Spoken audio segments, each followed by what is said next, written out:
స్తోత్రం చదువుతున్నాను నాయన. ఇవన్నీ ప్రార్థనలో, పాటల్లో, ఆరాధనలో, వాగ్భాషలో నేను ఉన్నానయ్యా.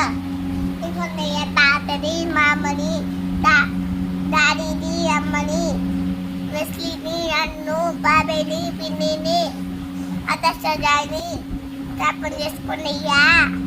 మా సంఘం పట్ల మీరే వందన్నయ్యా. చిన్నతని రాజుని, చింటూని, చిన్నమ్మాయిని జ్ఞాపకం చేసుకున్నయ్యా. ఆ సంఘాలు పెట్ట మీద ఉన్నయ్యా. ఇంకా నీ పెద్దతని, పెద్ద బాయిని, స్వీటీని, చిన్నారిని, కోరేసిని జ్ఞాపకం చేసుకున్నయ్యా. ఆ సంఘం పెట్ట మీద ఉన్నయ్యా. ఇసుకేసు రామమున అడిగి వేడుకొని కొన్ని తండ్రి